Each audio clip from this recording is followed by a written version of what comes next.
saja Allah, ya. Biarkan saja Allah yang menilai semuanya.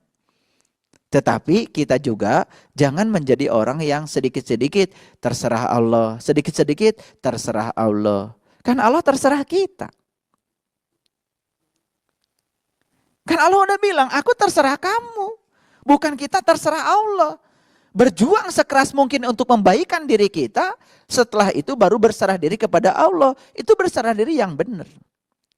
Wa tawaffana muslimin, wafatkan aku dalam keadaan berserah diri. Lalu apa sih manfaatnya berserah diri? Kalau dalam syair lagu tadi itu manfaatnya katanya damai. Sekarang kita buktikan apa betul kalau kita sudah berserah diri itu damai. Dan bagaimana cara damai itu bisa dicapai? Tidak mudah kalau tidak punya pengetahuan. Sekarang saya kasih sebuah ilustrasi seperti ini, ya. Kita kan suka nggak menyatakan, oh si A benar, si B salah, suka nggak? Suka? Suka kan? Suka sekali, hampir tiap hari. Lalu setelah itu kemudian kita berpihak pada si A, kemudian membenci si B. Sering? Sering kan seperti itu? Saya tanya, Allah punya sifat yang seperti itu enggak? Enggak. Allah itu tidak pernah berpihak pada si A, kemudian tidak berpihak pada si B. Kalau ada orang yang kemudian menggambarkan Allah punya sifat yang seperti itu, dia telah menghina Tuhannya. Dan saya yakinkan yang sedang diceritakan oleh orang yang semacam itu bukan Tuhan yang menciptakan dia, itu Tuhan ciptaan dia. Tuhan tidak punya sifat seperti itu. Tuhan tidak pernah berpihak pada si A, kemudian tidak berpihak pada si B. Karena Tuhan tidak pernah terjebak oleh benar salah. Nah oleh karena itu gimana caranya supaya kita tidak terjebak benar salah? Yakini saja apapun yang terjadi kebenaran. Ini perlu pemahaman nih.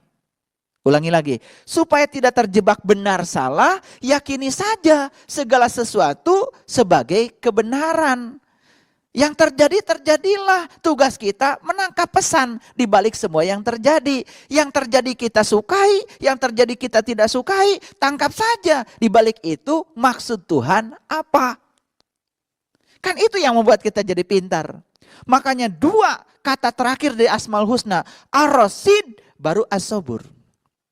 Hanya cerdas yang membuat seseorang menjadi sabar. Sabar itu tidak dimiliki oleh orang bodoh. Sabar itu perlu pakai ilmu kok. Makanya orang yang tidak pernah sabar cuma satu kuncinya, gak punya ilmu. Apa ilmu sabar? Ilmu sabar itu satu, cerdas. Perlu dibuktikan? Ayo kita buktikan. Contoh, kalau kita punya kecerdasan kita jadi sabar. Contoh, ya, kita keluar dari rumah.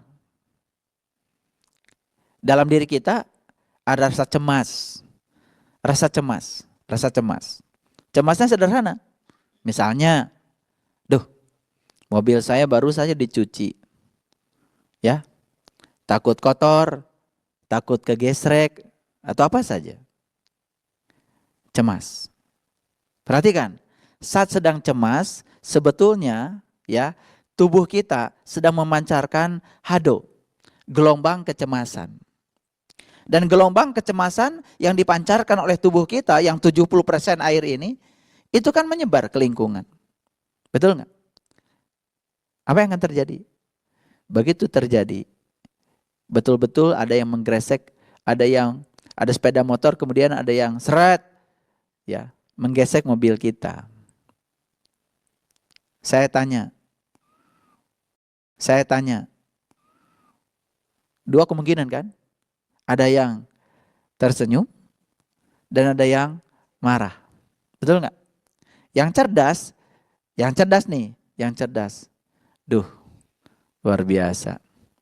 Gara-gara saya cemas, saya memancarkan gelombang kecemasan.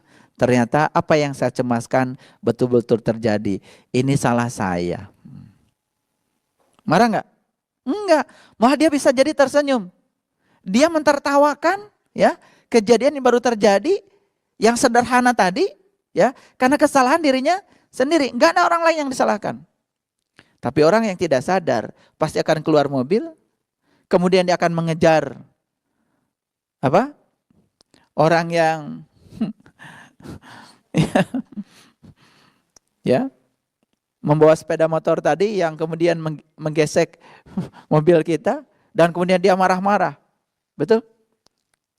Itu bukti bahwa sabar itu perlu ilmu. Sabar itu perlu pengetahuan.